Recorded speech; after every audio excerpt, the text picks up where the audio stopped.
या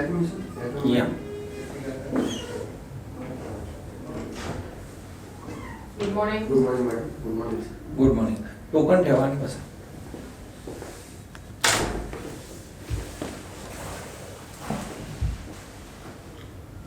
किती तुमचा टोकन नंबर?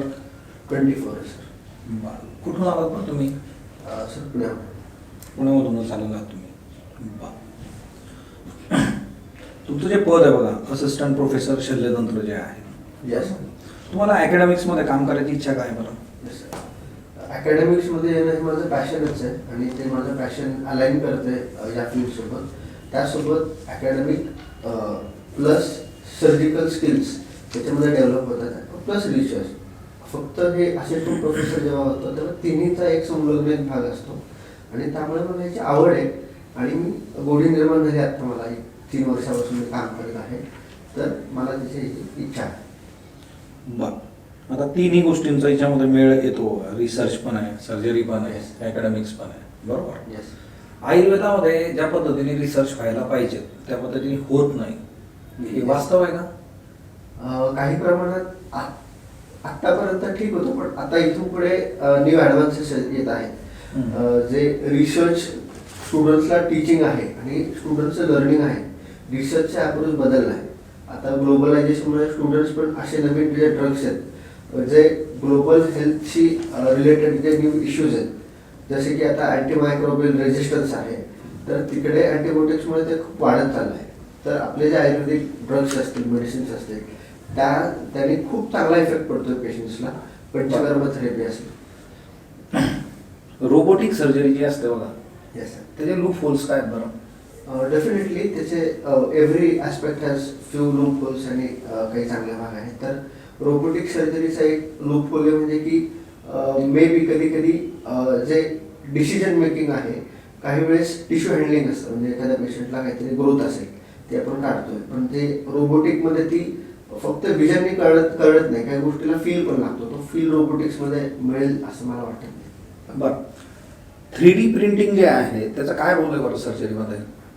3D प्रिंटिंगमुळे आपण मॉडेल्स बनवू शकतो, स्टुडंटसाठी ट्रेनर बनवू शकतो, RT इन्सर्शनचे, फुलिश कॅथेटरायझेशनचे, पुन्हा वुंड मॅनेजमेंट जे असेल तर 3D प्रिंटरवरच्या एक मॉडेल मेकिंगमधून आपण चांगलं समजू शकतो. बरं, मला सांगा, सुश्रुत संहितेमध्ये बंधांचे प्रकार वगैरे सांगितलेले आहेत का? Yes sir. सांगा बरं. सुश्रुत संहितेनुसार 13 बंधाचा प्रकार आहेत. कोशोदाम, स्वस्तिक, अनुमिलित, मृत्युली, स्थगिका यमक, सस्तगिका यमक, विबंध वितान, उत्संगिनी बंध सांगितलेला आहे. बरं, मॉडर्न सायन्स जे आहे बघा आणि सुश्रुत संहितेतले बंधाचे प्रकार, येस सर. यात डिफरन्स आहे का काही? फार असं मेजर डिफरन्स नाही आहे. सुश्रुतांनी जे सांगितलेले बंध आहे त्याचा जो प्रिन्सिपल आहे कोर, त्याचे युजेस जे आहेत ते मॉडेलचे कोरिलेट केलं तर ते बघता सेमच आहे सर. बरं, आता सध्या जे आहे आर्टिफिशियल इंटेलिजन्स जे आहे ते खूप न्यूजमध्ये आहे बघा. Yes sir. आर्टिफिशियल इंटेलिजन्सचा वापर आपण जे आहे शल्यतंत्रामध्ये कसा करू शकतो बरं? निश्चितपणे सर, आर्टिफिशियल इंटेलिजन्समध्ये जे आपण डाटा फीड करतो किंवा डाटा फीडबॅक असतो जे आणि त्याच्यानुसार मिळणारा आउटपुट आहे, तर डेफिनेटली काही काही डिझीज असतील जे की सर्जिकली क्युअर न होता त्याला अर्ली पेशंट आला असेल आणि त्याला जर मेडिसिनल मॅनेजमेंट ते होत असेल तर तिकडे निश्चितपणे AIचा वापर करून जे फीडबॅक असतात, ते प्रॉम्प्ट्स असतात की ह्या डिझीजला हा मेडिसिन द्यायला पाहिजे, विशेष पेशंट इज हॅव्हिंग अश्मरी तर मग त्याला कुठलं डिझीज द्यायला पाहिजे. बऱ्याच वेळेस स्टुडंट्स कधी कधी न्यू प्रॅक्टिशनरकडनं चुका होऊ शकतात, त्यांना AI मदत मिळू शकते. बजेट बघितलं तुम्ही यावेळेचं? येस. आयुष रिलेटेड काय गोष्टी आहेत बरं त्याच्यामध्ये? Ayush related sir 4608 crore rupees sanction केले. That is a very good initiative.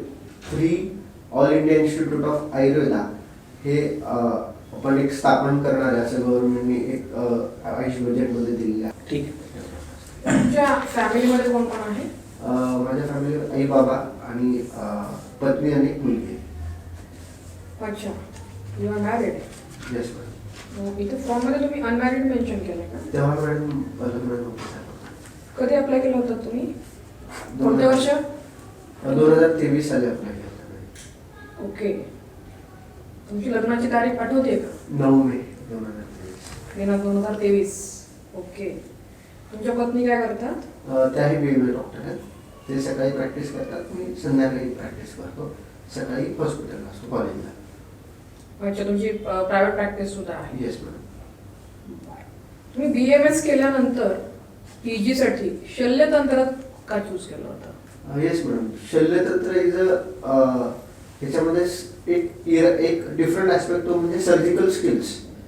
जे आयुर्वेदामध्ये जे स्किल्स दिल्या आहेत, जसे की असतील पंचकर्म वगैरे, ते BMS बेसिसवरती पण करू शकतो. पण PG शल्यतंत्र झालं तर एक नाविन्यपूर्ण आणि वेगळं काहीतरी करता येतं. त्यात सर्जरी.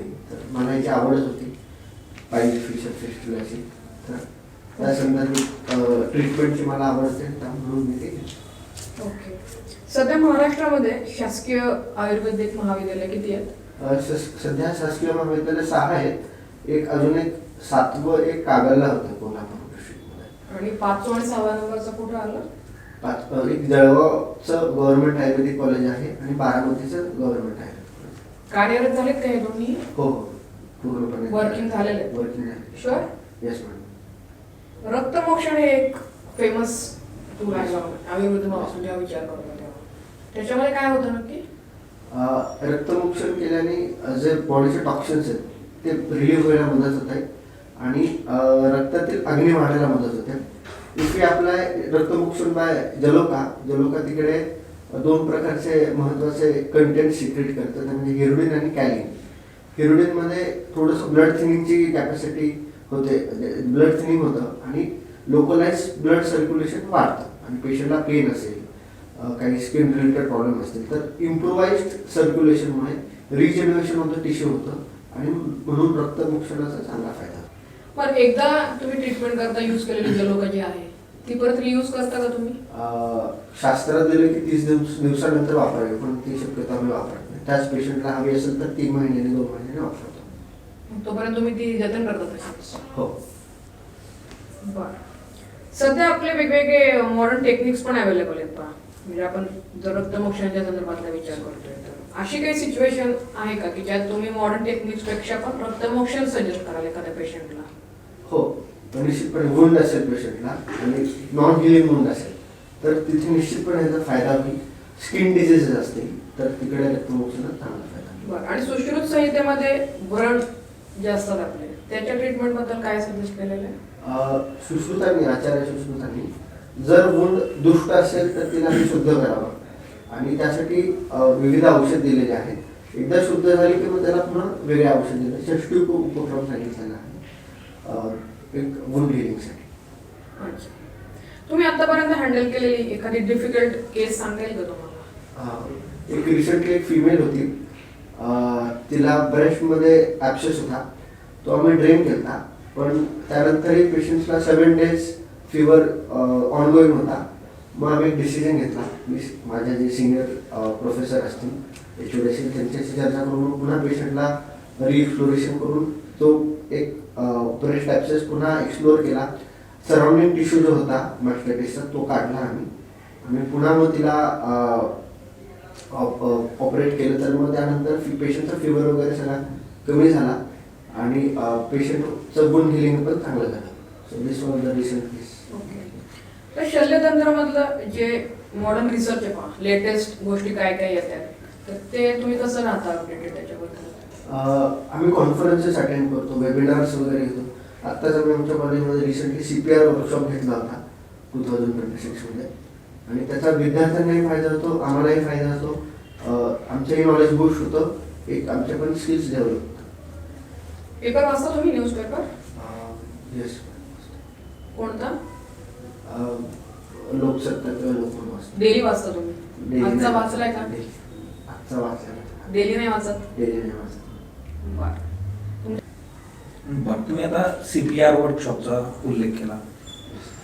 CPR वर्कशॉपमध्ये एक म्हणजे मॉडेल असतं त्याच्यावर आपण त्या गोष्टी डील करतो, बरोबर? Human body. येस. त्या वर्कशॉपच्या बेसिसवर आपण प्रॅक्टिकली गोष्टी डील करू शकतो का एकदा झाल्यानंतर? निश्चितपणे सर, जेव्हा शॉकमध्ये पेशंट जातो तेव्हा पेशंटला कोलॅप्स होतो किंवा कार्डियक अटॅक येतो, हे सिच्युएशन्स डायरेक्टली बघणं हे खूप दुर्मिळ असतं. आणि जरी असलं तरी स्टुडंट्स जे नवीन येतात त्यांना अचानक जर ही घटना समोर आली, एकदा त्यांची प्रॅक्टिस झाली असेल मॉडेलवर, तर त्यांना एक आयडिया येते कमीत कमी कसं करायला पाहिजे. तर ती आणि कॉन्फिडन्स एक बूस्ट होतो. तर डेफिनेटली त्यांची प्रॅक्टिस झाली असेल मॅनिक्युअरवरती, तर पेशंटवरती त्यांना करायला मला वाटत नाही की त्यांना फार काही. रेग्युलर प्रॅक्टिस असते का तुमच्या इथं? हो, स्टुडंट्सला जेव्हा पण करायचं असेल तर आमची स्किल लॅब ओपन असते, तिथे स्टुडंट्स मॅनिक्युअरवरती करू शकतात. बायो मटेरियलचे काही एक्झाम्पल सांगू शकता? वुंड हिलिंगसाठी बायोफिल नावाचं एक आम्ही वापरत असतो. त्याच्यामध्ये प्रोटीन्स असतात आणि काही एन्झाईम्स असतात. ते वुंड हिलिंगसाठी जिथे डीप वुंड डेप्थमध्ये वुंड असतं तिथे आम्ही वुंड फिलिंगसाठी वापरतो. चालेल, येऊ शकता तुम्ही. Best of luck. थँक्यू.